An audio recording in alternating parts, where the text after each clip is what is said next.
తెలంగాణలో ప్రస్తుతం జంపింగ్ రాజకీయం నడుస్తోంది. ప్రతిపక్ష బీఆర్ఎస్ నుంచి 7 ఎమ్మెల్యేలు, 6 ఎమ్మెల్సీ అధికారులు కాంగ్రెస్లో చేరిపోయారు.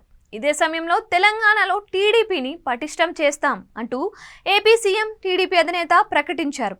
తెలంగాణ సీఎం రేవంత్తో సమావేశం అయ్యేందుకు హైదరాబాద్ వచ్చిన ఆయన తమ పార్టీ కార్యాలయం ఎన్టీఆర్ ట్రస్ట్ భవన్ను సందర్శించారు. కార్యకర్తల అపూర్వ ఆదరణ నడుమ తెలంగాణలో టీడీపీ ఉంటుంది అని సంకేతాలు ఇచ్చారు.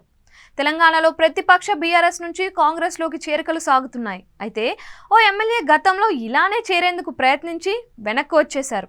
ఈయనకు టీడీపీ నేపథ్యం ఉంది. 2 సార్లు ఆ పార్టీ తరపునే గెలిచారు.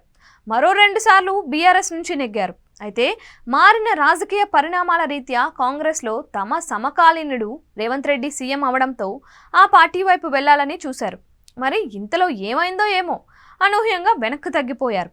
నియోజకవర్గ కార్యకర్తల అభిప్రాయంతోనే తాను నిర్ణయం మార్చుకున్నట్లు చెప్పారు. అయితే ఇప్పుడు ఆయన టీడీపీ వైపు చూస్తున్నారని టాకు. ఏపీలో టీడీపీ, జనసేన, బీజేపీ కూటమి అధికారంలోకి రావడంతో తెలంగాణలోని ఆ ఎమ్మెల్యే మనసు మారిందని చెబుతున్నారు. టీడీపీకి తెలంగాణలో, అందులోనూ హైదరాబాద్లో మంచి ఆదరణ ఉంటుందని భావిస్తూ ఆ పార్టీలోకి వెళ్లేందుకు ప్రయత్నాలు సాగిస్తున్నారు. ఈ క్రమంలో ఏకంగా చంద్రబాబుకి ఆయన డిమాండ్లు విధించారు. తనకు తెలంగాణ టీడీపీ అధ్యక్ష పదవి ఇవ్వాలని, టీటీడీ బోర్డులో చోటు కల్పించాలని కోరారంట. అయితే ఇదంతా నేరుగా ప్రతిపాదన చేశారా అనేది మాత్రం తెలియరాలేదు. కాగా తెలంగాణలో అసెంబ్లీ ఎన్నికలకు ముందు వరకు కాసాని టీడీపీ అధ్యక్షుడిగా ఉన్నారు.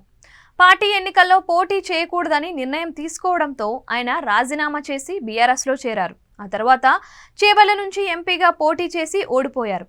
ఇప్పుడు టీటీడీకి అధ్యక్ష పదవి ఖాళీగా ఉంది.